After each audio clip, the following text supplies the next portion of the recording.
What's up, everyone? Welcome back to Wednesday night Mythic Conversations. Hope you all missed me last week. Took a little week off to celebrate St. Patrick's Day, but we're back here this week with another episode 39 of Mythic Conversations. Thank you very much to everybody joining live, tuning in live to be part of the conversation tonight.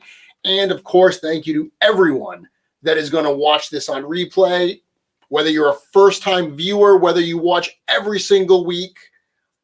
You are why I do this. Thank you very much. So who am I? If you're tuning in for the first time and you're not sure who your host for this episode is going to be, my name is Jeremy Gerard. I'm a Mythic Legions collector and customizer. I also have the distinct privilege of being the digital marketing manager and webmaster for Four Horsemen Studios. That means that everything you see at sourcehorseman.com is content that I help to bring you. If you want to check out more of my work, certainly you can follow me on Instagram. It's at Mythic Customs, all one word. Check out my website as well, www.mythiccustoms.com. Everything that I post gets added to the website. Lots of recipes there, lots of photos. So if anything that you see from my work inspires you to want to do something similar, that's where you can figure out what parts and pieces you will need to do it. Of course, I'm also here every single Wednesday night at 7:30 p.m. Eastern Time for Mythic Conversations. And it's called Conversations for a reason, because there is a chat here on YouTube where we are streaming this. If you have questions along the way, if you want to be part of the conversation, ask me questions, comment on something I've said, please hit me up throughout the evening. I will do my best to go back to those questions and comment on them as appropriate. Awesome. So thank you, everyone. I can see a number of people, like we do every week, saying hello and hoping I had a good St. Patrick's Day. Yes, I had a wonderful St. Patrick's Day. It was a lot of fun. It was also nice to take a little bit of a break. But as nice as it was to get a little breather, I got to tell you, I missed y'all. I missed being here. Something did not feel right with my Wednesday night. So tonight we are going to talk, like we do every week, Mythic Legions news. There's a lot going on in the realm of mythos. We're going to cover some of that stuff. I'm sure you guys have some questions. I'll do my best to answer them. Of course, can't answer everything. There's certainly some information that I am not allowed to share yet, but I will share what I certainly can. Talk a little bit about stuff going on around, the world of Mythic Legions, specifically some stuff with Wolf King Customs, as well as Legion Shop. I've got some exciting news to share about Legion Shop. And then we're going to get right into the topic at hand. And it should be a fun one tonight. It should be a little bit of a different one. Going to look at some different stuff that I haven't shown here on the show before. So I'm looking forward to that. Joe Vasapolo telling me that he's watching this at work and it's hilarious. Awesome, Joe. Hope this helps pass the time a little bit for you while you're at work. So Mythic Legions news. Obviously, the big thing going on in the world of Mythic Legions right now is what's happening over at storehorseman.com. And there's two things. We still have the All-Stars 4 pre-order in effect right now. So it's March 24th. That pre-order ends April 3rd at 9 p.m. Eastern. I've said this a few times, but it bears repeating. This particular pre-order is not going to be extended. I know a lot of people in the past have counted on Four Horsemen Studios to extend the pre-order through another weekend or even another week or two. Unfortunately, that's not going to happen this time. And it's actually probably not going to happen at all going forward. One of the things that I had mentioned previously is the studio is really working hard to shorten the window from pre-order to actually delivery into fans' hands, which is an awesome thing, right? Because we all want our toys as quickly as possible. Part of that is making sure that there is a really, really defined schedule. So Chris, who's working as the production manager for Four Horsemen Studios, he's outlined a really, really tight, really aggressive production schedule for the year. Part of that is staying on that schedule. So every time they extend things, any period of time, that messes up the schedule. So do not expect that going forward, please. Get your orders in by April 3rd at 9 p.m. Eastern. Now, of course, once the figures are off of Store Horsemen, they will be available other places. They will be available from other retailers, including from Legion Shop. So Legion Shop, in addition to all the awesome 3D stuff that we're going to be selling, the soft goods, diorama pieces, artwork, all of that stuff from the community around Mythic Legions, we're also going to be taking pre-orders for actual Mythic Legions figures. The pre-order, actually right now, the Alithia Wave is still up for pre-order on the website. Thank you to everyone that has chosen to use Legion Shop as their source for the Alithia Wave pre-orders. You guys are awesome. Joe and I greatly appreciate it. Once the pre-order is done on Store Horsemen for All Stars 4, those will be available on Legion Shop as well. But I'll come back to Legion Shop in a little bit. So the other stuff that we want to talk about is what's been going on with the in-stock sale. So I've got Rosedale here, and he's actually saying, my Baron Voligar in Torian showed up this morning from Friday's first in-stock sale. Yeah, that's awesome, right? Look what I got here. I've got one too. This is actually an extra Baron Voligar that I picked up as well. And I think that's relevant to the conversation. Now, not all the packages from Friday have gone out yet.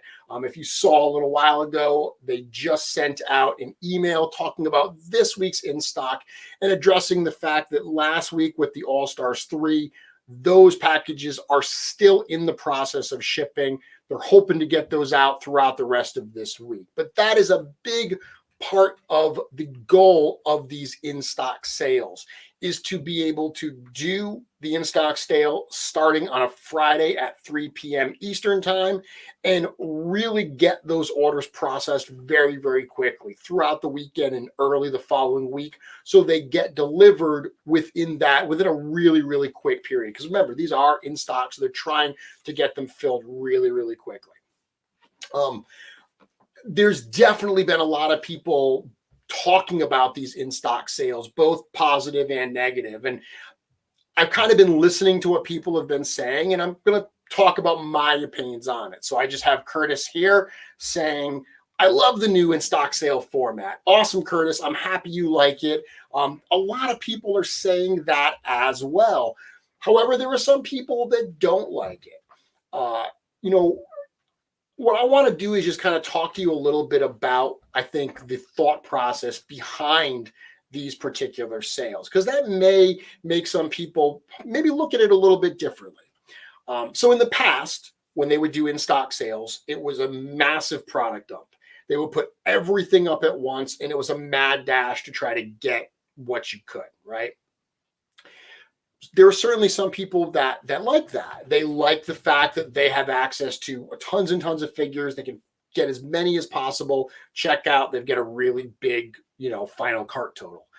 The reality is that's not feasible for everyone's buying realities, for their financial realities. There's a lot of people that actually do appreciate a series of smaller sales because it actually helps them budget. If everything is in 1 week, sometimes that's a lot harder to budget for. And that is a reality.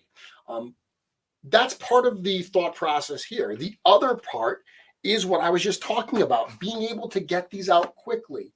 If they do an in-stock sale and they sell, literally thousands and thousands and thousands of pieces, it's going to take a lot longer to send out all those orders. Now, of course, there are going to be some people at the front of the line that are going to get their orders processed very quickly. There are other people that inevitably will be near the end of the line. So the idea with these smaller sales, weekly sales, is to get them in, get them out, and to have that constant rotation of product in the store. I've heard for years people say, I really wish that Store Horseman just had a stock of stuff in a stock of products in stock all the time. They always had something to buy. It's not totally realistic with the Four Horsemen's model, but this is kind of as close as I think that they're going to come for stuff like this specifically. That's a big part of it. The other part is, if you looked at those emails, one of the things that was said in those emails is, in the absence of a lot of cons, this is something that they're trying to do similar to what they would do at the cons. So if you've never seen the Four Horsemen at a convention or a toy show or anything, what they typically do is they'll have their table, and they typically bring a decent amount of product for whatever is the most recent wave. So in this case, that would be All-Stars 3. All-Stars 3 is what was sold last week. If they were doing an actual toy show, it would be awesome if they would bring all of that stuff. They would bring All-Stars 3, but they would also actually put other stuff on as well. They would come and they'd look what's in the warehouse, and they'd say, hey, let's bring a case of this, let's bring a case of that. So there was always that sense of discovery. Like, you didn't know what you were going to get at the show. And that's actually part of what was really, really cool about it, is you go to the show and you never know what's going to be on the table. And there would be times where they would restock throughout the day, where stuff would hit the table later in the day. Really kind of cool. And that's in a large part what these sales are meant to replicate in some small way. That sense of not knowing what's going to be there, that sense of getting people excited for a weekly sale, that's all part of the fun. We've got someone here that's saying it would be great if there was a way to stash purchases for a few weeks, then ship out. Yeah, you know what? The reality is that defeats the purpose I said a few minutes ago about getting these in and out really, really quickly. And I've heard that comment. I've heard a lot of people say they should do it like Big Bad Toy Store does.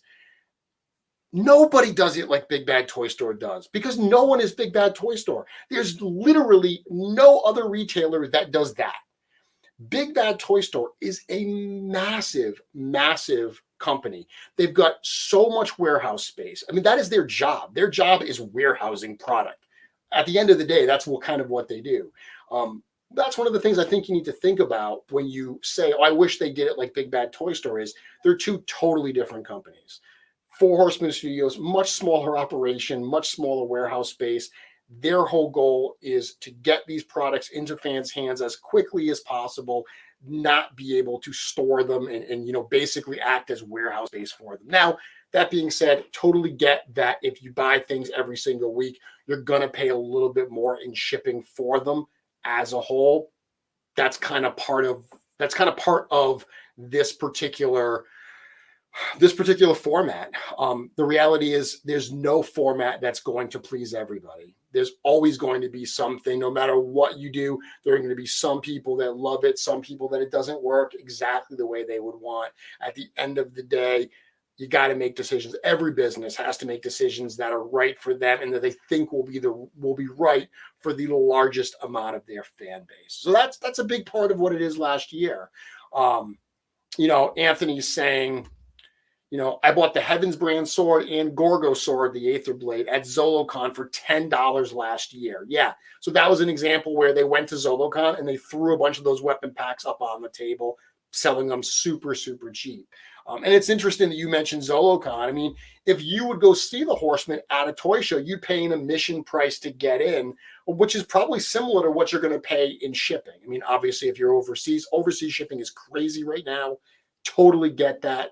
Really, they're kind of out of their hands. Overseas shipping has just gone up so much. I mean, I ship stuff personally that I sell, and the prices have just staggered me. Yeah, Tristan saying the checkout was a little confusing. Went to buy back more figures, some other figures. It's because you're still actually on the screen. Sometimes it's a Shopify thing. Sometimes Shopify doesn't refresh it. If you're still like actually logged in, it still keeps it in your cart. It's really, really weird. It happened to me as well. I actually put a bug report in to see if they could fix that. Let's see. Awesome.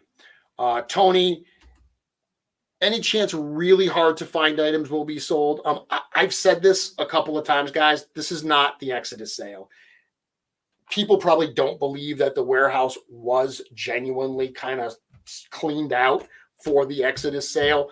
All of those super, super rarities, those were in the Exodus sale. I can't say that nothing will ever appear in any of these sales, but these are not Exodus sales. These are not meant to be sales where there's quantities of like one of something. That was Exodus. Like Exodus, there was literally like Otho, there was one Otho in the Exodus sale. That's it. And there was a number of figures that were quantity 1, 2, 4, really, really low numbers. The quantities for these sales are not big. They are small. This week, last week, there was a lot more available because last week was the first push for All-Stars 3. So the quantity was much higher. So don't get lulled into that sense of security where you were like, oh, last week, if you got on in the first 30 minutes, you were totally all set. You could get whatever you wanted. This week will be different. 6 different figures, much lower quantities. They are set to 1 per person. And I actually coded it so you can't buy more than 1. So you don't have to worry about, oh, if I accidentally buy 2, you're not going to accidentally buy 2. We made it so you can only add 1 to your cart. So will there be some of the super rarities? I don't want to tell you no, that they will never show up. But I also want to set realistic expectations. If you're looking for an Otho, if you're looking for an Urzak, nah, that's not what these sales are really about. Those really genuinely were cleared out in that Exodus sale.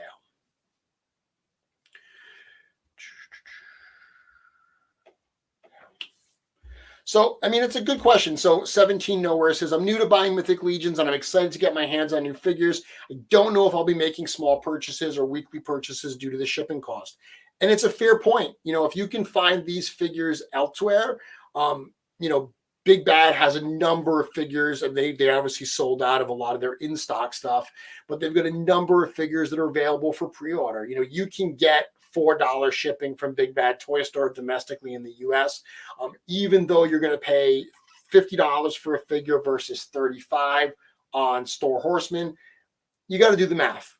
Like I said, the sale's not going to be for everyone, but hopefully this will be a fun thing. If there are some holes in your collection that you're looking to fill, these might help you fill some of them. Okay, so moving on from the All-Stars, once again, sale this Friday, 3 p.m. Eastern on storehorseman.com.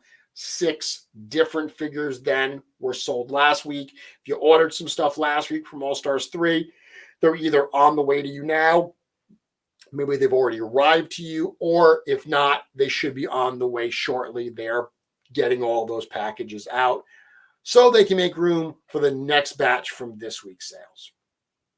Other stuff going on. There's a sale happening at Wolf King Customs right now. I talked a lot about it last week. My goodness, I got to tell you, you guys blew us away with the support that you had for that sale right out of the gate. There were some products in that sale that were specifically limited. The torsos, for instance, the awesome skeleton torso from Walter Demarco, the goblin torso from Emil Wickman. I was drawing a blank there. Both of those were set to a limited amount. Usually Len and Wolf King, they don't set quantities, like limited quantities for unpainted pieces. They just, whatever sells is what sells. But because of the size of those, because of the complexity, Len wants to be able to produce all these products in a reasonable time to get them out to everybody. So he put a cap on them. Honestly, it was a cap that he expected was going to last most, if not all of the sale. You guys blew it away. It sold out, within the first few hours of the sale being live. So absolutely awesome. Thank you so much for all the support there. Thank you to everyone that has ordered some of my parts specifically. super appreciative. I did want to answer a few questions that I heard about some of my parts, and I wanted to show some pictures of something that I haven't shown here on Mythic Conversations yet. So let's start that. One of the pieces, last week we talked about two of my series. We talked about the Burrows of Woodhaven series with the rabbits, and we talked about the Legend of the Kitsune series with the fox characters. The other series that I've created recently for Wolf King Customs that is part of this sale is the series called Secrets of the Lamp. And these are a whole series that are very inspired by like 1001 Nights, Genie and Jinn type characters.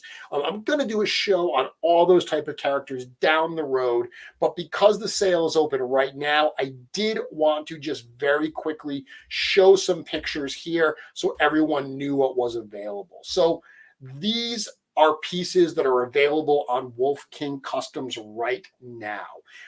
That genie type head, this was a piece that I showed for the first time ever during the Wolf King like holiday special that we did here on Mythic Conversations. That piece is available both unpainted, and these wonderful paints on the genie and on the shoes that you see there, those were done by Pete Timon. So Pete is actually painting both for Wolf King Customs and for Legion Shop now. These are going to be available. Actually, they're going to be available in the sale. They are available in the sale right now. Wonderful sculptures by Walter Demarco of Mass Customs. I can see Walter has joined us tonight. Hey, Walter, thank you very much for tuning in. Wonderful job here. The Jinn head is actually really cool. It's a two-piece sculpture. So that head actually, that face part actually plugs into the turban to make it easier for you to paint. Again, that is available right now. So are the curly shoes that you can see on the first picture there. Those curly shoes are available right now as well, both painted and unpainted. And finally, as a fun little accessory, we have a genie lamp. So what is a genie without the magic lamp? That accessory is available unpainted, and I've also painted some up for the sale as well. So wolfkingcustoms.com, you can check those out right now, pick some up. Another thing that is available are the Shadow Ninja Kitsune that we showed last week. So there were a few questions, a little bit of confusion that I just wanted to clarify here. So there are actually two different Ninja Kitsune heads. The one that you see here on the left is the Commander. So that Commander, they're largely very similar heads, once again, sculpted by Walter Demarco, who any of the work that I help bring out into the world is a partnership through myself and Walter. He's someone I love working with. These are all by him as well. But Walter, we did two versions of this head. We did the ninja version, the normal ninja, and then we did another one that kind of has like an Oni demon half mask on the bottom of his face. You see that kind of a mask on like a lot of samurai, that kind of looks got big fangs, big teeth. So that is the one, that is the Commander version, as I call it. That is the one that is available now from Wolf King Customs. The other one on the right here that doesn't have that lower kind of demon mask, that is kind of the army builder look. I imagine that as being a whole force of these characters. That is going to be available from Legion Shop probably in a few weeks. Okay, so if you're a little confused about that, if you went there and you said, hey, I see the Commander one, I don't see the one that doesn't have the lower mask, that is intentional. That is because that is going to be at Legion Shop eventually. So that is available. The Commander one is available both painted and unpainted. I'm doing the paints on that one, so you can pick those up now. Last thing to show here regarding the Wolf King sale is the rabbit that's available from the Burrows of Woodhaven series. This rabbit head, the rabbit feet that you see on the right, that is available once again, both unpainted and painted by me. You can pick those up now. Len also did a really fun accessory for these characters. I had used, when I did these customs, I had used like a carrot accessory that was from an old Palisades Muppets toy. Obviously, not everyone has those, and I really thought it was fun to have some carrots with these characters. So Len went ahead and Len actually sculpted a little carrot accessory that's sold as a 2-pack as part of the sale right now. So you can check that out. That sale is available through probably the end of the weekend, this coming weekend. Don't miss out, because once these things are gone, they're not gone forever. Nothing's gone forever. And on that note, a number of people have reached out to me asking about like the turtle characters that we sold through Wolf King, and the badgers, and Emil Wickman's cat head. All of those will be back.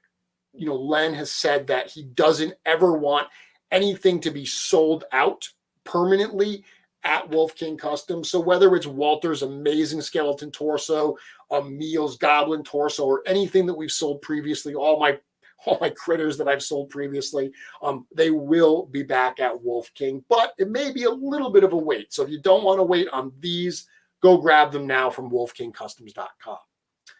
Last bit of sale news, and then we'll get into the topic at hand tonight, is legionshop.com. You've been hearing me talk about Legion Shop on this show for months now.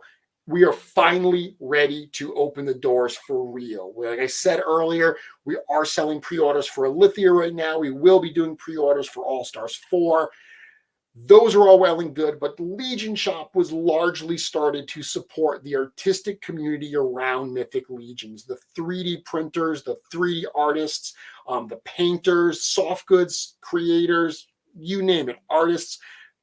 They are all part of Legion Shop. I'm incredibly impressed with the stable of artists that we've assembled so far, and I'm super excited for some of the artists that we're talking to now to bring into the fold as well. So our first sale actually starts next Saturday, April 3rd at 3 p.m. That's when we are going to open the doors fully, and all of the products that we've been showing will be available. I'm going to talk more about that next week on the show. The one thing I will tell you right now is just keep in mind for Legion Shop that unlike Wolf King Customs and a lot of the other Planetary Dog toys, I see Sabe is on tonight, unlike a lot of the other stores, those stores are pre-orders. So you place an order, like the sales for a period of time, you place an order, they produce the products, and they ship it out to you. Legion Shop is working a little bit different. Legion Shop, our goal is to make it easy for you to buy products from a lot of different artists. So to do that, we need to have them in stock. That means that anything you buy from Legion Shop is, unless it's a pre-order for a Mythic Legions figure, but any of the in-stock pieces, they're going to ship out really, really quickly. That's awesome, right? The downside is we only have a limited amount. Because we had to actually get these things in stock to start with, we don't have an unlimited supply. We're not producing to match sales that have already happened. We are making judgment calls on how much we should stock for the initial push. I know for a fact there's going to be some items that sell out probably within 10 minutes. There's some stuff I know is going to go super fast. So I'll talk about it more next week, but Legion Shop, April 3rd, 3 p.m. Eastern. Mark your calendars because it's going to be awesome. Whew. A lot of talking. I'm going to have a quick drink here, and then I'm going to go to the comments before we go to today's topic.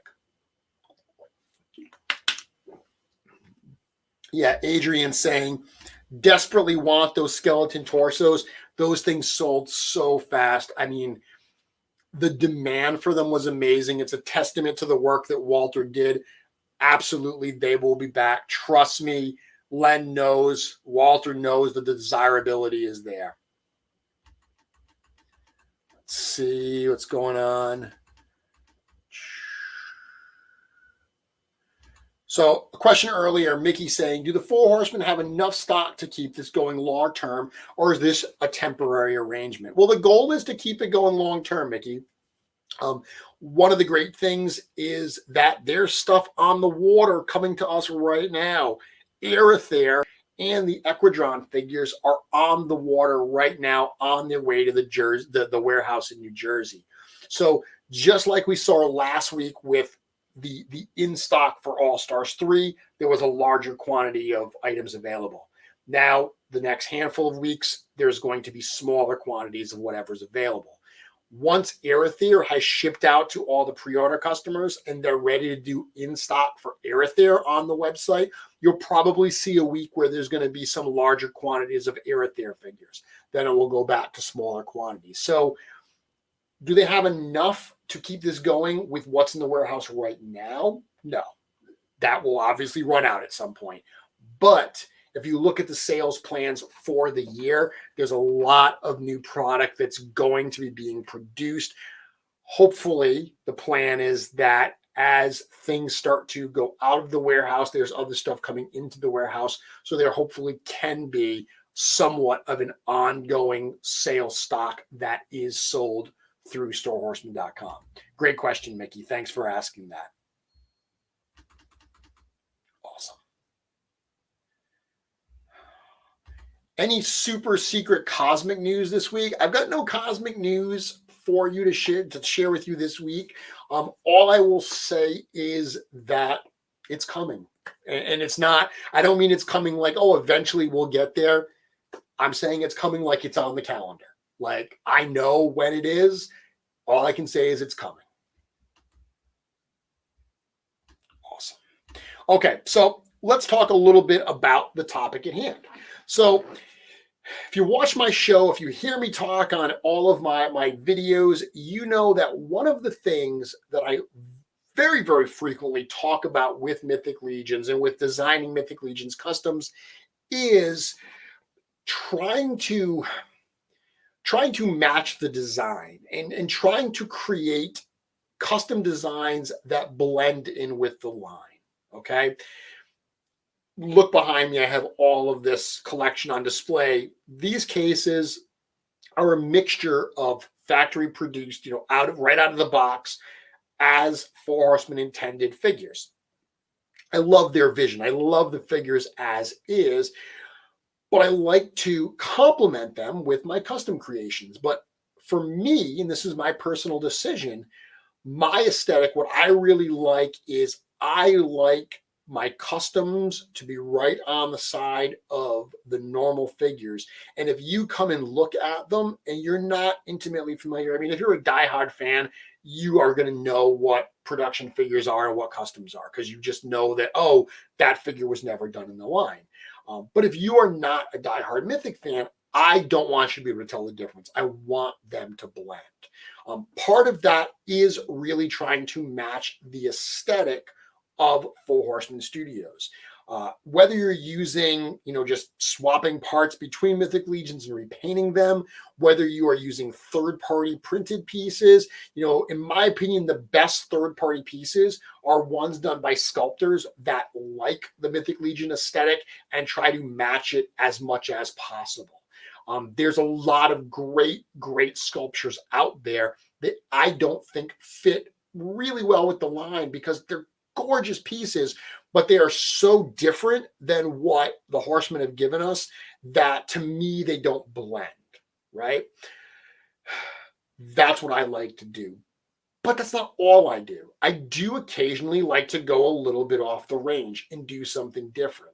And it kind of comes back to some of the design theory that I've followed for years. So if you know my background, I've been a designer, not a toy designer, but I've been a web designer and a graphic designer for, decades now. And one of the things I've taught design, and one of the things I've always taught my students was when you are designing something, say, and I did commercial design, right? So I'm not creating artwork with the designs I would do. I'm actually trying to solve problems for a client. If I'm doing a project for a client, there are two general options that I can do. I can either design something that matches the other types of companies, the other types of organizations within their industry. You can make it blend, okay? If you make something blend, it's great because if someone looks at it, immediately it looks like it fits. There's a reason why most hospital websites or most medical websites are blue and white. Okay. It's a monkey see, monkey do type scenario. Because so many people do it, blue and white is a nice, soothing, professional color scheme. And because so many people do it, if you are trying to break into that industry, if you want people to immediately look at your brand and say, this makes sense. I get this. This belongs. Designing something that fits in with everything else in that industry, in that sphere, makes a lot of sense. The other option is to go totally the opposite way and to do something that totally stands out. And that can be great. If you do something that totally stands out, it doesn't fit in right away, but hopefully it stands out in a good way and it's memorable. Those are the two ways that you can design. I always would tell my students, you got to start with the first one. You've got to understand the rules. You've got to understand how to blend before you can break the rules, before you can start saying, you know what, I'm going to get a little bit crazy. So that's one of the things I like to do. I love to do designs that I think fit the Mythic Legions aesthetic, but I also like to sometimes do something that's a little bit left of field. So tonight we're going to look at a number of customs, and by design, these are kind of customs I don't think I've really shown on the show before. A couple of them I know I've had on the show, but for the most part, these are all brand new things, and I haven't shown them because they don't really fit into a lot of the other conversations and topics that I've had in the past. Because they are in a large part so different, they tend to be ones that I don't really focus on as part of my conversations. So I thought it would be fun tonight to have that conversation, to show you maybe some of my crazier designs. And it could be crazy because of the kinds of parts I've used, the amount of paint applications. The figure that I'm going to start by showing tonight, that I showed today on my Instagram, is one that to me doesn't blend in because it's got so many paint applications. When Four Horsemen Studios produce these figures, the more paint hits on a figure, the more it costs from the factory. It's why Legion Builder figures, which have very few paint applications, are so much less expensive than normal figures. They're the same exact sculptures. So the pieces themselves, they come with the same number of heads, the same number of weapons. Their bodies are the same. The only difference are paint applications. The more paint applications a figure has, the more expensive it is. So that is why, and it's actually why in the toy industry, a lot of times you see a prototype photo that looks great, and then when you get the final production photo, there's a lot of things missing from it. It's because they took the prototype photo, and when they actually costed it out at the factory, they realized we can't get this under this number we have decided we have to come under. So we've got to make some sacrifices. So figures, I mean, as a customizer, you don't worry about that. You can put as many paint applications on as you want. But that's one of the things we're going to look at. A number of pieces. I have some in here that, quite frankly, cost me a few $100s to put the custom together just because of all the pieces that I added to it. So we're going to look at all those. Hopefully, it will inspire you a little bit. Curtis is actually saying, start with LBCs. Actually pretty fun and neat combos can be put together. So if you don't know what LBC is, that is a Lazy Boy custom. It's kind of a little inside joke. The guys from the Legions Cast podcast, Travis Bowles, he likes to call me LBC. He likes to say that I do Lazy Boy customs. He knows that I do much more than Lazy Boy customs, but I actually really dig Lazy Boy customs, and it is a fun joke amongst friends that he calls me LBC. So much so that actually when I recently bought a diorama from Crashbox Customs, it's a cool space-themed diorama called The Complex. Going to be great for Cosmic Legions photos. They allowed you to customize a 3-digit, either three numbers, 3 letters, whatever, on the actual doors of the complex. And I actually customized it with LBC. So clearly it doesn't bother me. It's a fun little joke amongst friends. But the larger picture of starting with simple customs, pop and swaps, I totally agree. If you check out sourcehorseman.com, I actually published an article yesterday about this exact topic, about simple pop and swap customs, just taking parts, combining them together, no paint needed, no sculptures needed, no third-party parts, just simple pop and swaps. Trust me, if you start there, you're going to start getting the bug to do more complex stuff. Awesome. Okay, t-shirt idea, LBC University. I like it. I like it a lot. Speaking of that, by the way, I'm wearing my Mythic Customs t-shirt right here. Get up a little bit. If you want one of these yourself, these are actually sold also at wolfkingcustoms.com. So if you do pick up some of the parts in their current sale and you want to support me in the show, consider grabbing one of these Mythic Customs t-shirts. I appreciate it, certainly. Okay, so we're going to look at some customs now. So the one I mentioned that I showed today was a fun custom with a ton of paint applications on it. Let me find this guy right here. Here he is. So this is one that I showed. In this, the main piece on this custom is obviously the head. So this was a head that was done by Teal Titan. So Teal Titan, they are one of the 3D printing shops out there that are doing some really cool custom created pieces. I recently purchased a few items from Teal Titan. Funny, I did not buy this head.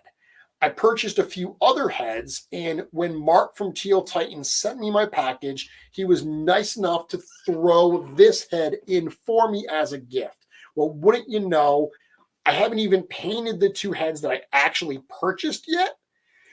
But as soon as I saw this, I got some ideas for it, and I said, you know what, I'm going to start with this character. And it's meant to be obviously like a court jester of some kind, but the way the sculpture is done, the face itself, it doesn't look like a real face. It looks very robotic to me. And the idea that I had was based on an old Doctor Who episode where there are these like clockwork type characters. And it made me think of these like clockwork automatons. And I got this idea of this engineer creating these clockwork jesters that were meant to entertain the king's like guests at a ball and at his parties. And, years later, that kingdom has fallen, the king and the engineer that created them are long forgotten, but these, clockwork automatons are still there, forgotten about, and they get discovered by an evil sorcerer, and he, through a mix of science and magic, decides to give them life again and revive them. And now he's got this kind of, army of totally loyal soldiers, unfeeling, no remorse. They will follow his orders to the T. That was the vision I had in mind when I created this. Diego saying they also has the puppet creatures from Devil May Cry vibe as well. I've never played that game, but I have actually seen toys of that. I hadn't thought of that until you just mentioned it, but you are absolutely correct. That makes a lot of sense. Curtis saying reminds him of the old Puppet Master movies. I didn't think about that as well, but you are correct. I loved the Puppet Master movies. There is a character called Jester in those movies, so that makes sense as well. Walter, nice to have you here. Thanks for joining. So this figure, you'll see, this is honestly, talking about Legion builders, this started out life as a Steel Knight Legion builder. So it was all one color. All I did here was pop on that head. That kind of vest type piece he's wearing is from a Mortal Kombat Raiden figure. And those curly shoes that I just showed you recently for the Jin series that are available now at Wolf King, those are actually the shoes I used here. I wanted to give him those big curly jester shoes. The reason I think this is crazy and over the top is because the amount of paint applications done on this. So what I did with this was I hit the entire thing with some black spray paint first to give me a consistent base color. And then I went in with like 7 different metallic type paints to paint all of these different colors, all of the motley that he's got. I wanted him to have that multicolored look, lots of different colors all over the place. But once I was done with that, because I wanted it to look old and worn and forgotten, then I went in and dry brushed on some dirt colors and some rust colors, specifically focusing on like the seams, like the joints where I imagine the rust and the crud would have collected. To me, this is an example of going a little bit overboard because it's not something you would be likely to see in the line only because of the amount of paint applications. Now, credit where credit's due. I've wanted to do a figure like this for years. I saw a similar custom. I say similar. It wasn't a jester or anything. It wasn't a clockwork automaton. But I saw Dennis Derby do a knight that had tons and tons of colors on his armor, painted very similar to what you see here. Very faded, really just interesting looking knight that he did, knight of many colors or whatever. It was always been one of my favorite customs that he did. It's actually one of his earlier customs, but it's always stuck with me. And I kind of had it in the back of my head that I wanted to do one like it. So this was my excuse to do just that. Awesome. So that's the first one. Let's look at a couple more. Let's see what else I've got here. See which one we're going to go to next. Okay, so here's one we'll look at that's a little bit crazy. So everyone loves the PowerCon debut figures. I think they're great figures. I love the inventiveness of them. I tend to not display the PowerCon figures as the PowerCon figures, only because I do have a Masters of the Universe display. So I've already got a lot of those characters in one form. So whenever I display the PowerCon tributes, I tend to either display them with their alternate heads, or I, in many cases, just tear them apart and use them for custom fodder. The exception to that was Chrono, which is obviously a tribute to Trapjaw. I've always loved the Motu character of Trapjaw. Ever since I was a little kid, there was just something cool about that figure. I mean, he had that, as a kid, he had like a spring-loaded little jaw. He had multiple attachments for his hand. He had a big robotic arm. It was just a cool figure. Now, obviously, in the Mythic Legions line, because they are working with existing pieces and parts to create these figures, they've got to make some compromises. At this point, at least, there are no big giant robotic arms. Once we get Cosmic Legions, maybe we'll have that. And that's one of the things I'm super excited about for Cosmic Legions, is being able to mix and match parts from the two lines in ways to create some truly crazy, unique characters. We don't have that yet. So when I got my version of Chrono, I wanted to do a Trapjaw version that I was happier with. I love the 2000X Trapjaw figure that was actually designed by Four Horsemen Studios. Cornboy actually did a lot of the fabrication on that figure, the giant robotic arm. It's absolutely awesome. That was kind of the look that I was going for here. So what I did, the first thing I wanted to do was I wanted to really upgrade his weapon hand. So the actual Chronoff figure doesn't have a weapon hand. He's got weapons that he holds in his hand, but he doesn't actually have, the gauntlet off with the weapon here. So I wanted to change that around. So what I did was I actually used a claw from an old Spawn Cygor figure. Really cool figure. Actually one, once again, that Four Horsemen Studios worked on. That and a little bit of blue tack fit it on perfectly to that peg, given that big wicked hook that you see on the left here. I also upgraded his shoulder armor with a piece from a Warcraft figure that I love to use. But really the big change here, and I think the thing that really took this over the top from just being a little bit of an accessory addition, was what I did with his head. And there's a few reasons that's a little crazy. I wanted him to have that wicked jaw. Now, what they did for the actual figure, is they took the skeleton head with the movable jaw and they painted the jaw a different color to kind of replicate that Trapjaw look. It wasn't wicked enough for me. I wanted him to have a wicked jaw. So what I did here was I actually took one of the skulls from a 2.0 figure. This is from the skeleton, like the skeleton warrior head. And it's the one that has, the female type head. So it's got the helmet that you see here. But what I did was I cut the lower jaw off of that head. And then the jaw that you see on this one here, I painted the skull. The jaw that you see is from an old World of Warcraft Headless Horseman figure. If you look up that figure, the World of Warcraft Headless Horseman, it is an incredibly expensive figure. I legitimately purchased it only to cut that jaw off. Now, I did sell the figure. I did make some of my money back, but this is an example, and this has happened to me many, many times, where I get an idea in my head. I'm looking for something. In this case, I'm looking for that wicked jaw, and once I find it, I can't get it out of my head. It's a scratch that must be itched, or I just can't let myself down. So that, I believe I paid in the neighborhood of $200 just for that Headless Horseman figure. Once again, I sold the figure for a fair amount of money, so I made a fair amount of it back.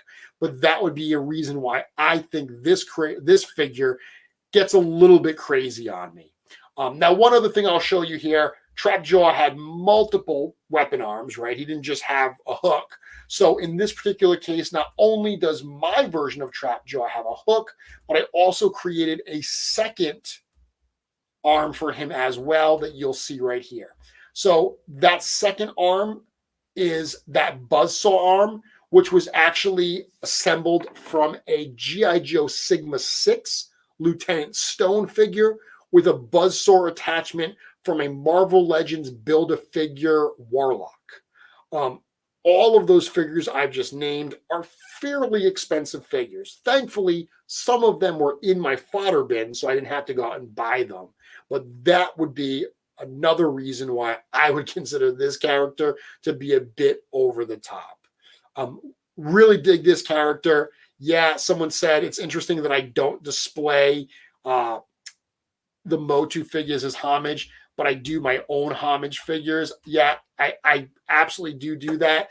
The main reason, as I said, is I love the Motu homages, but because I have He-Man and Fisto and Trapjaw and Skeletor, I have all figures of them already on display in a different part of my toy room. That is more my reason for not displaying them. It has nothing to do with not liking tribute figures. On the contrary, I love tribute figures. I'm one of those guys that, like, when I hear a band do a cover song, especially when they do the cover song differently, I love that. Like take like Real Big Fish. If you've ever heard Real Big Fish, kind of like a fun ska band, when they do a cover of a song like, Take Me On or Come On, Feel the Noise, it's awesome. I love that stuff. I love it when bands cover songs in ways that are different than the original. Similarly, I love it when action figures do fun tributes to different characters. In this particular case, that's not why I'm not displaying it. Christo's saying, can you explain these problems to my fiance? She needs to hear it from someone else. Sorry, man. I've got my own that I'm trying to deal with, my own explanations. Curtis saying, your Princess of the Frogs is amazing. It needs to be mass produced. Well, thank you very, very much. I appreciate those kind words. Hell yeah, Real Big Fish. Awesome. Okay. What's next? Let's keep it going. Hopefully, like I said, these kind of off-the-wall designs help inspire you. So you know that I love my my critters, right? Well, check out this critter. So this is one of my early customs. I call this an Arachne Warrior. This is one I did years and years ago. And it all started with that awesome head. So that head was by a sculptor named Kevin. I don't know how you say his last name. I don't know if it's Kossi or if it's Koss. It's Kosse. It's a name that you don't hear a lot in the Mythic Legions kind of realm, but he is a wonderful artist. He actually did a number of custom heads for the Masters of the Universe Classics line. That's where this head was created for. I think this head was originally for the Motu character of Webstore, maybe. That I feel like that's what it was made for. If not, it certainly is in that type of style. But Kevin had done a number of different custom heads. He's actually done a few for Mythic Legions as well, but not as many as he did for Motu. And this was a head that I picked up years and years ago. Absolutely wonderful, wonderful figure. Super, super cool. I got this head and I immediately wanted to use it to create a cool spider-like custom. So this particular figure uses a Taurian body. Um, part of, I've said this before, but part of the joke about me being an LBC is I always like to take the path of least resistance. So I could have gotten, say, a barbarian body and painted it black or even dyed it black to get this color, but that's so much more work than just finding a black body to begin with. At the time, Taurian was readily available. Obviously, there was a point where he wasn't readily available, and now, because of his inclusion in All Stars 3, he's back to being available again. If you don't have a Taurian figure, I suggest you pick up an extra one to just keep in your fodder bin, because that fully black body is so incredibly useful for customs. If you missed out on Taurian in the recent in-stock sale, don't worry about it. He will be back. On that note, actually, you know what? There was a question I saw earlier, right when I started talking, and I wanted to address it. Christos said, should I chance it and cancel Arethyr to get possibly cheaper on Four Horsemen? And that is a really, really good question. If you have the Arethyr wave pre-ordered from someplace like Big Bad Toy Store, and you've paid $50 a piece for them, canceling them to get them cheaper on Store Horsemen is very, very tempting. And you have to decide for yourself what you want to do. I will tell you this: when the in-stock sale for Arethyr, there will be one on Four Horsemen. However, it will be a little while. You know, all of the pre-orders are going to ship out first. All of the retailer orders are going to ship out first. So you are very likely going to get your pre-order from a retailer long before the pre-order on Store Horsemen happens. The other thing is you are guaranteed to get the pre-order you placed on the retailer. There is no guarantee that you're going to get them from Store Horsemen. There's definitely going to be a number of them in stock. So you got to make that decision. I don't want to tell you either way what you should and shouldn't do. It's definitely a risk if you wait and buy them off Store Horsemen, but it could be a risk that pays off and you could save some money. So you got to decide what makes sense for you. But back to the figure at hand. So this Arachne figure uses that Taurian body, but obviously the big question is all those spider limbs. So those spider limbs are actually from a Lord of the Rings Shelob figure. They did a figure, it's a very articulated, huge spider figure for that line. A lot of Mythic Legions fans actually use it as a mount for the goblins. I see them put goblin characters on Shelob and use it that way. I had a Shelob figure and I decided to pull the legs off, and that torso piece you see here is from a Masters of the Universe Beastman. I drilled some holes in it, plugged in all of these different spider limbs, which are fully articulated, to make this character. Looks great, but admittedly, he's actually so top heavy and so heavy because of the arms that it's not the most practical design. It looks really great. I mean, in my case, it looks fine. You wouldn't know. But it's one thing that I learned early on, because again, this was one of my early designs. One of the reasons I do also like some of the more reserve designs that do blend in is they tend to be much more functional. Some of the crazier stuff I've done tends to not be very functional. Like, it looks great on display, but if you take it out to try to move it, you're going to start to see where some of the parts fall apart, where some of the seams are. On that note, let's look at this one, which is one of my favorite customs, but it's also one that I really want to do a second try with. Someone asked me that a while ago. They said, if you could go back and redo any one of your customs, which one would it be? And my answer was my gargoyle. So this gargoyle was one that I did the first time I ever attended Four Horsemen Studios as an invited guest. My first visit there was part of the Intern for a Day reward that was from the Advent of Decay Kickstarter. But a few months after that, I was invited back to be part of their first G-Con event. Joe Vassapolo, who just said, "It's so good," Joe was there as well. This was a figure, when I first got invited, I mean, I distinctly can remember getting that email from Cornboy saying, "Hey, Jeremy, we'd really like you to come back to the studio this day. You know, we're doing this all-day event. We'd like you to come and show off some of your customs."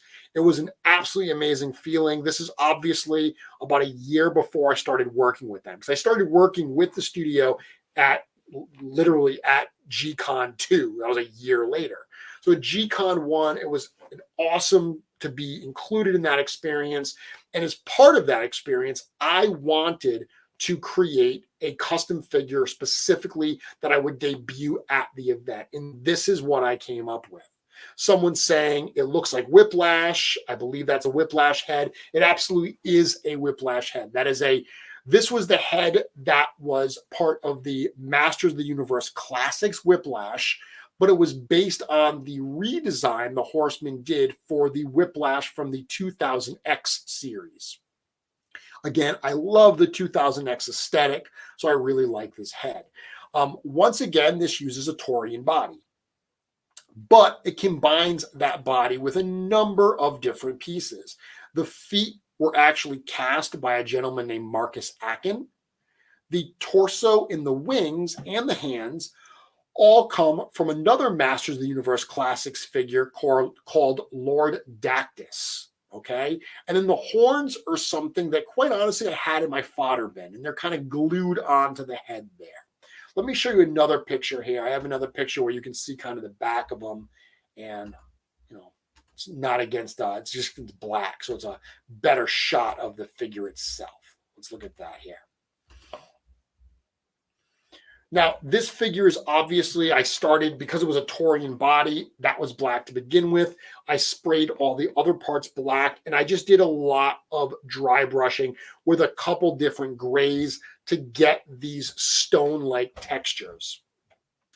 It is a figure that whenever I show this off, whenever I have it at a show, people absolutely love it. I will tell you that it is incredibly fragile and flimsy.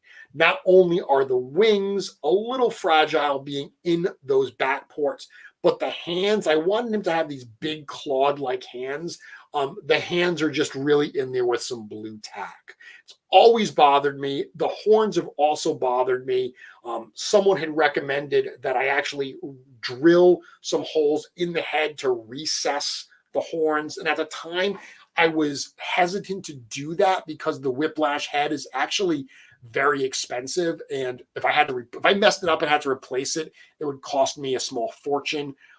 Since then, this has been one of those figures that bothers me, that I really do want to upgrade. Now, one of the ways I'm going to upgrade it is with the hand pack that's coming with the Aether Wave. So once that hand pack arrives, I am going to use some of those bare hands. Because remember, when I created this, there were no bare hands. All we had were the armored gripping hands. I wanted these hands to be more expressive.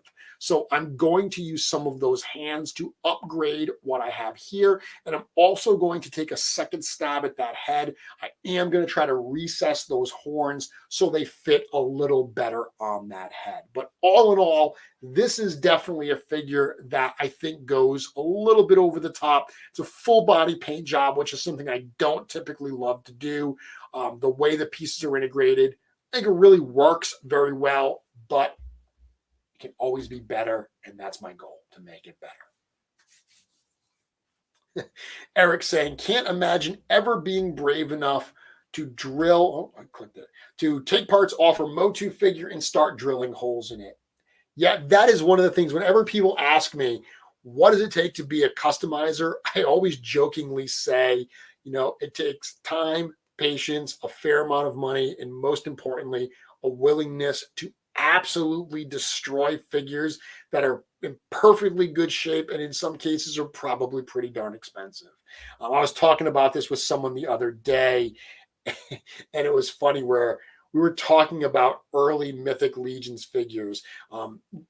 My friend, he just got a Brontus figure and it didn't come with the club. And I said, why doesn't it have the club? And he said, oh, someone used it to make a helmet out of. And I was like, oh, that makes sense, because that totally makes sense to me. And he was like, really? Why would you do that? And I said to him, I said, dude, if you knew the amount of figures I have torn apart. I mean, I've torn apart Othos and Sir Valgars and Gorgos. I mean, again, not recently. I recently haven't taken an Otho and said, hey, let me cannibalize it. But back when they were more readily available, I did all that. So all perspective, right? Awesome. Okay, so what's next here? Boom. Let's see. I'm just going down my list of stuff that I was going to share. Oh, this is a fun one. Let's look at this character. So we were talking about my tribute figures earlier. This is a tribute figure that also scratched my itch for a Dungeons and Dragons type race. So this is a character that I did as part of my Mythic Princesses line. When Advent of Decay first shipped, that was the first time we had females, and right around that time I had seen someone post some artwork that was reimagining Disney princesses as warriors, and it was super, super cool. I absolutely loved the artwork, and it made me think like, oh, what would Mulan look like as a warrior in Mythic Legions? So I did a Mulan figure. And what would Snow White and Cinderella? Someone said earlier, my Tiana from Princess and the Frog. I did all of these characters. And one of the characters I did, of course, was Jasmine from Aladdin. So Jasmine in Aladdin has a big tiger as a pet, Raja, and that is what this character was meant to be. This was meant to be Raja. But additionally, this character was meant to be a very weird and specific type of Dungeons and Dragons race. I believe it's called a Rakasha. I'm very likely saying that incorrectly. But they're cool tiger-like looking characters, but they're weird. They're really, really weird characters. That's what this was meant to be. And this is yet another example of a character that uses a ton of parts. Obviously, the head here is from a Balam figure that I gave a full repaint to go with that tiger-style motif. A lot of the pieces you see, the feet that you see and the skirt piece, those are from Stan Winston Realm of the Claw figures. And then that cloak that he's wearing is from a Marvel Legends cloak figure. Now, when I posted this, someone immediately pointed out a mistake that I had made. And it's a really interesting mistake, because this type of race in Dungeons and Dragons, or Rakasha, their hands are not normal. If you looked at that figure, the hands were normal hands. Rakashas, their hands are backwards. And what I mean by that is, like, they're weird. They're just bizarre looking. Let me show you what I mean. I redid the hands on them to look like this.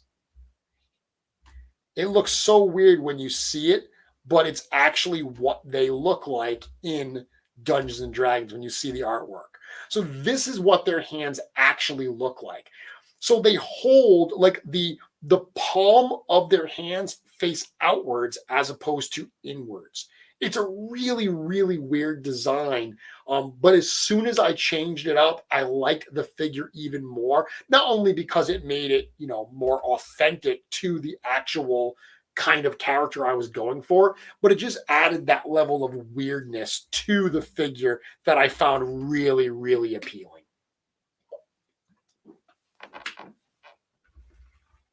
And I've got that figure here, actually. I took him off the shelf to have him with me tonight. Really, really fun figure.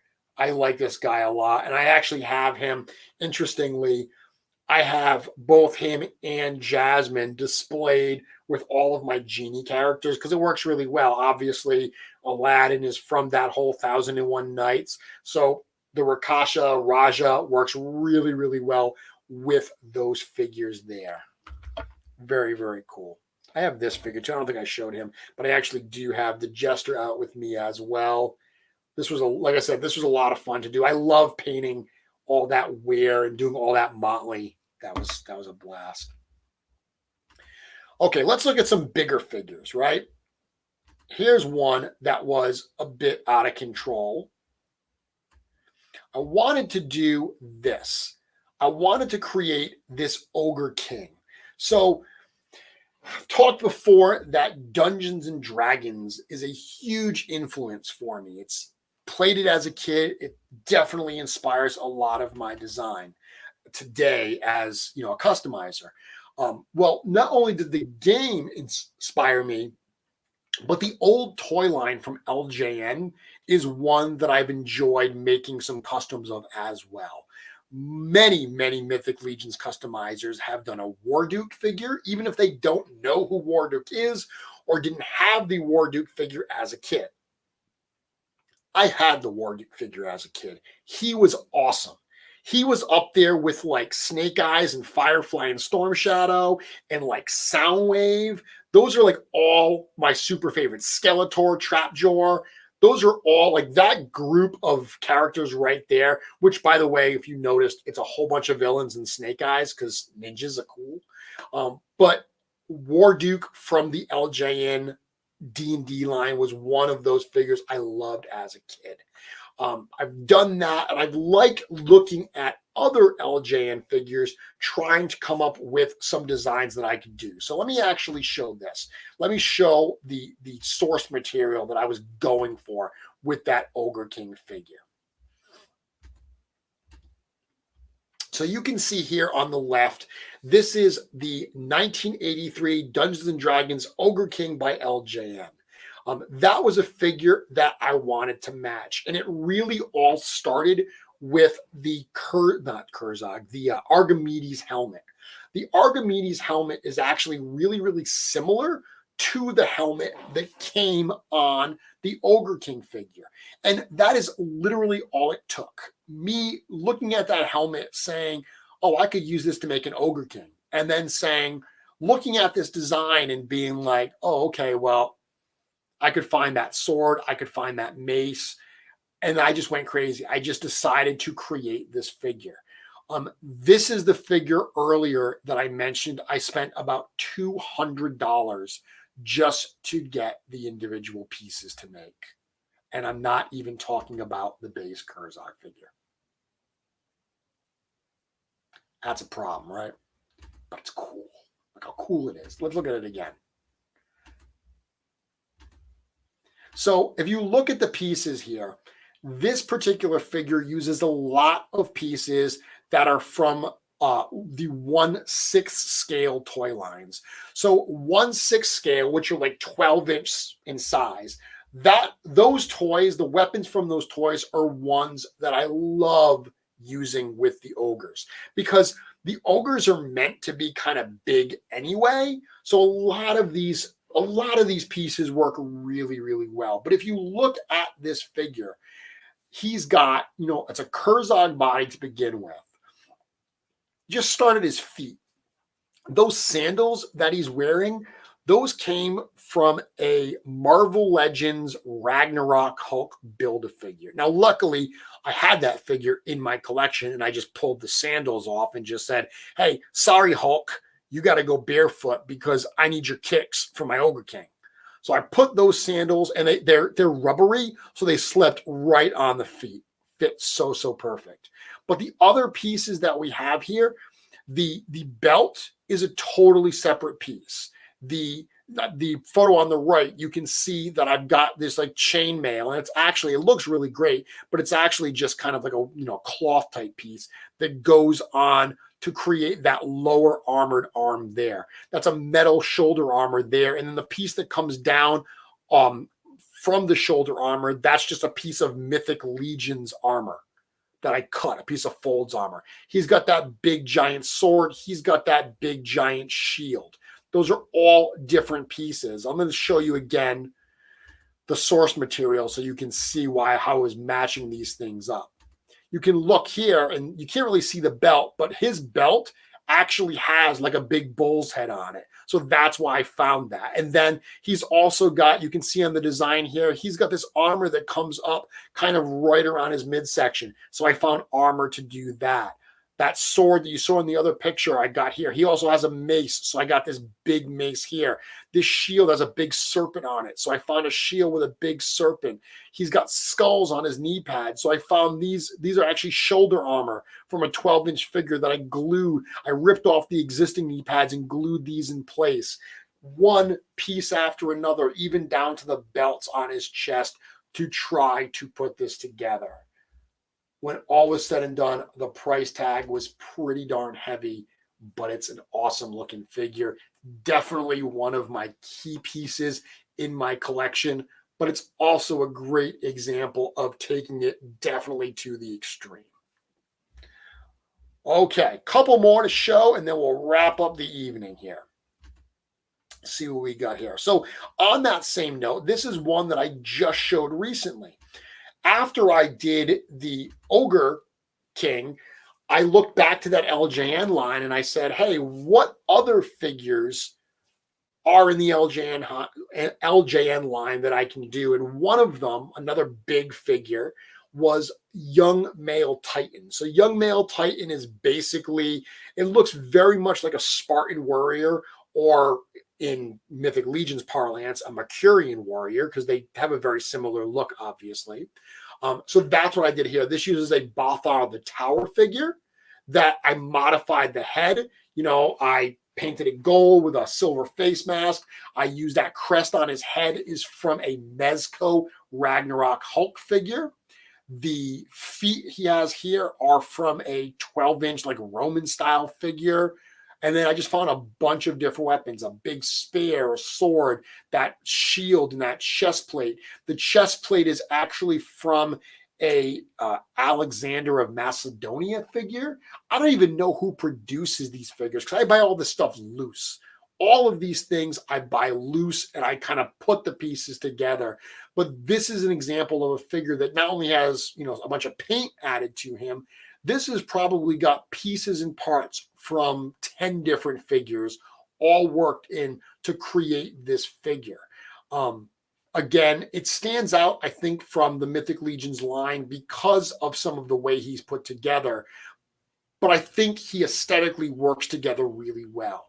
That's another thing that I always try to do. And I always hear people tell me that my customs look very cohesive. You can't tell that these parts weren't meant to go together. It's an incredible compliment. I love hearing it because it's something I work really, really hard for. Interesting, Rosedale saying, I wrote an article back in the day on the spawn boards. Spawn boards. Kicking it old school there. I'm back from those boards, man. Love it. About the cost of just sourcing parts for customs and why quality customs can be so expensive. And it's absolutely true. If you've ever seen any of my friend Nikki Nicole Cheney's posts, when she sells her items, her customs, she always puts a disclaimer that, you know, this price is based on the parts themselves, getting all the parts, the time to put them together, you know, all that comes into play. But it is a absolutely correct statement. Sometimes when you look at these customs, the amount of pieces that just go into them, because there's a lot of times, and I've had people say like, well, yeah, you spent $35 for that figure. You only needed that one part for the custom. Now you have the whole rest of this figure. Well, that is true. And I may use that figure down the road for something else. I only bought that figure for that one part. Definitely comes into play if I'm ever doing like commission work or something like that. These things can certainly get expensive. Okay. What do we got left here? What haven't we shown yet? So here's one. This is a fun one. I don't know if Walter Hagen is still on the line, but this is one that I did a while ago. These are a couple ghouls that I made. And I made two of them. I kept one for myself and I still have it. And I actually gave one away as a prize. way back. I think when my Instagram hit, I want to say like 500 followers. So it was a couple of years ago. To celebrate that, I gave this away on the Mythic Legions Cabal. Through one way or another, this actually has now ended up in Walter Hagen's collection. So Walter Hagen has the other one of these ghouls. And a lot of the pieces on this are actually from a World of Warcraft ghoul figure. The head, the hands, the feet, it's all from that figure. So it actually looks very much, but that particular figure was super unarticulated. It was not an articulated figure at all. So I wanted to make a Mythic Legions version. It's also got a really fun chest here that is a custom sculpted piece by Kurt Daniels, Camaro dude. So people know Kurt Daniels a lot of times for his custom heads, but a while back he was doing a couple custom torsos, and this is one that I really kind of dug. So here's some more pictures of it. Really fun torso. This is an example where like I actually had to get this thing to actually stay in place. I had to use Gorilla Glue on the legs. And talking about kind of, making lemonade out of lemons, my version, the Gorilla Glue kind of bubbled up out of the holes where I had inserted it, but it looked so crazy. Like it looked like this weird pussy growth coming out of his legs that I actually went back and painted the glue. You can't really see it in the pictures here, but I went and painted the glue and it just looked like these weird growths coming out of the figures. They're super fun. They're weirdly balanced, like between the torso and these giant legs and stuff. They're weird. That Tristan saying, I love the proportions. Yeah, they're super fun. They're not, even though I wanted to make it very posable, they have joints, but you can't really pose it because it kind of has to, its center of balance is so wacky that you almost have to put it in one position and just leave it there. But definitely a fun custom that I know I've never shown here on this show before. Really dig that guy. He's a crazy looking one. And again, this is an example of what I am talking about tonight. Just some of these crazy off the wall customs that you can have a lot of fun with. I have one more to show, and then I'm going to end with my kind of forgotten figure segment. Not really a forgotten figure, but it's a figure I want to talk about. This is the last one that I had prepared for tonight that I think is a lot of fun. Where did he go? Where did he go? I literally can't find him now. Oh, there he is. So a couple of years ago for the holidays, I created a set of characters that were based on the Cold Miser and the Heat Miser from the Rankin Bass Classic, The Year Without a Santa Claus. I've shown the Heat Miser recently when I was talking about different dwarf characters. So today I'm going to talk about the Cold Miser. So I created this Ice Demon character, and he is way over the top. A perfect example of going way overboard on a custom here. But I think it's a great way to end the show, at least with the last one I'm going to look at here. The bones on this. So obviously this is you can't see a lot of it in the pictures here. You can't see like what's under some of his clothing. But this uses a head that was from this weird Marvel line. I honestly, like Super Smashers or Super Mashers or something. It was a really bizarre toy line, very much geared for kids. You've been able to, like pop and swap pieces and put it together. There was a Thor figure that came with this head, which is meant to be, I believe, an Ice Titan. Really cool head. As soon as I saw it, I was like, I want to use that on a figure. But I needed to have limbs that were also icy looking. So what I actually did was I took a Hagnon figure and I painted it with blue paint that was so incredibly watered down. Really, really watered down paint. And what it ended up doing was it coated it so lightly that it almost like tinted it. So it didn't coat it, it didn't make it like solid blue. It just tinted it with a blue, but you can still kind of see the transparency of Hagnon's clear bones, and it gives it that icy type feel. For the body here and all of the armor, I did a ton of not dry brushing, but actually a ton of what I guess they call a paint wipe. So a paint wipe is the exact opposite of dry brushing, where as opposed with dry brushing using a really dry brush where you're just trying to get kind of the exposed surface areas, a paint wipe, you're using a very wet paintbrush, you're lathering that on, and then you're taking like a paper towel and you're wiping it off. And what that does is it just allows the paint to kind of pull in some of the crevices. So if you look on the photo on the right here, you can see the designs that are on his chest armor. You can see there's white in there. On his shoulder armor, you can see around some of the creases where those different panels of the armor meet. You can see the white there. That's what I was going for. I wanted that iciness to kind of gather in those seams. He's also got icicles hanging off of him, and those icicles are from an old McFarlane Toys Twisted Christmas Jack Frost figure.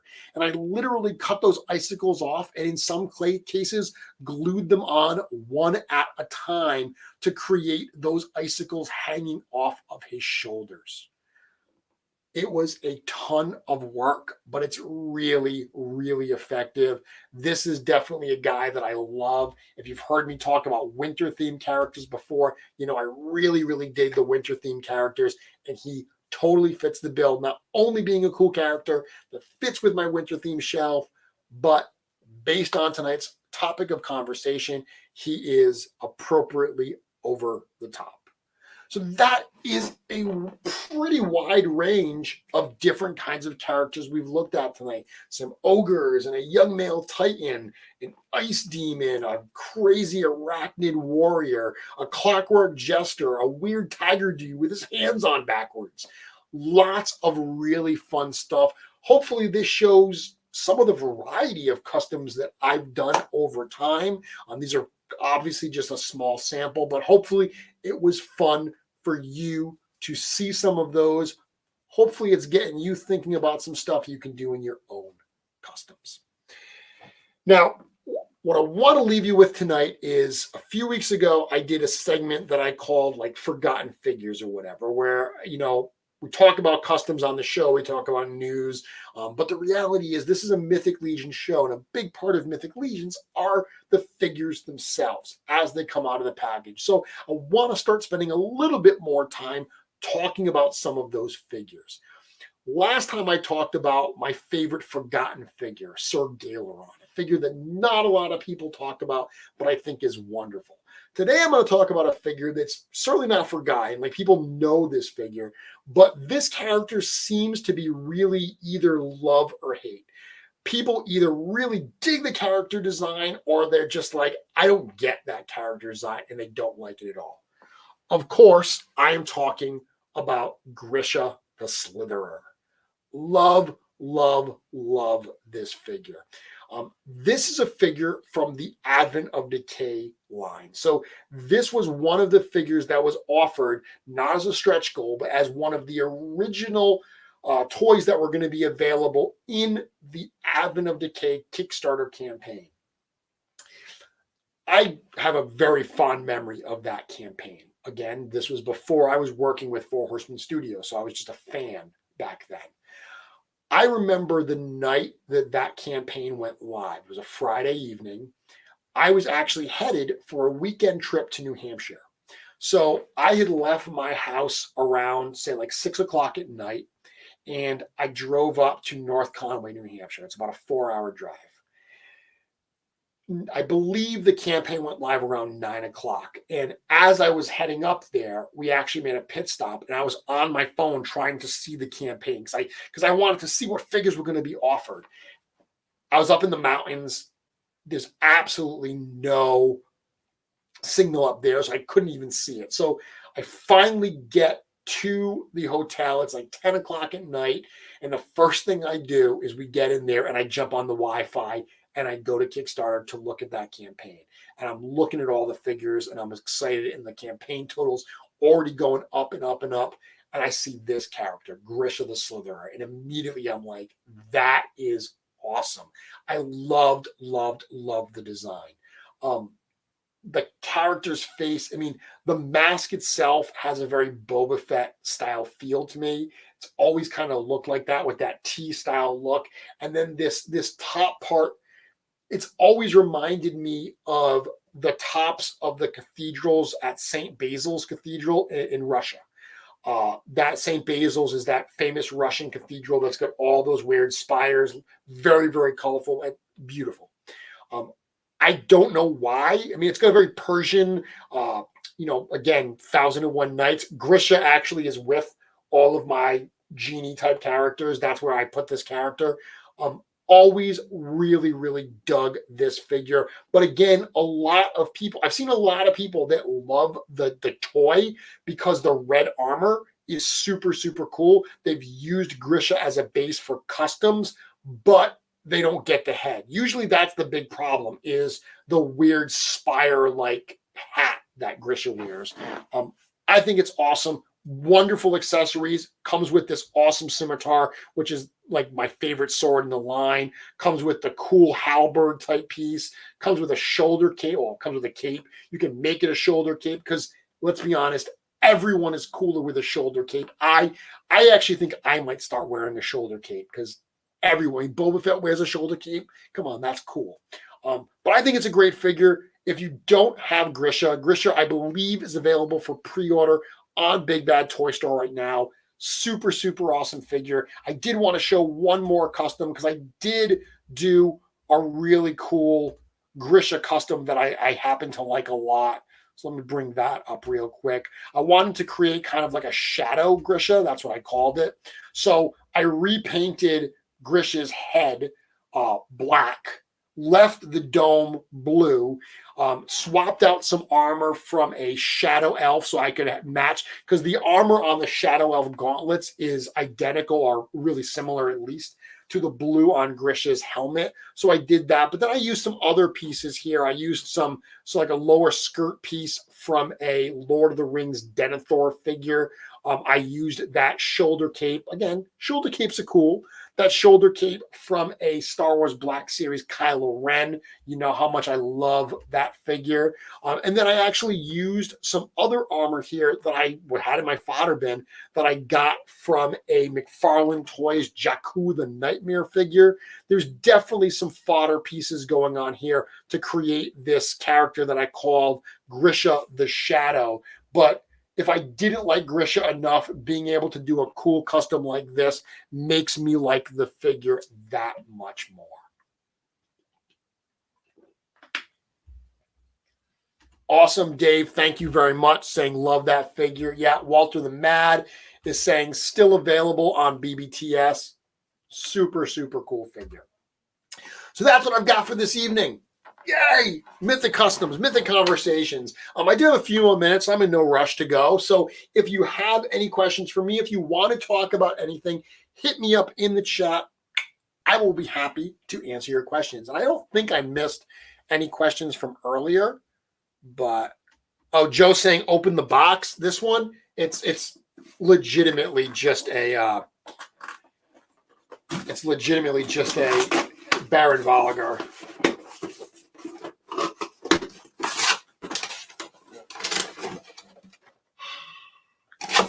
Baron Voligar, yeah, awesome figure. Great figure, great base figure for customs.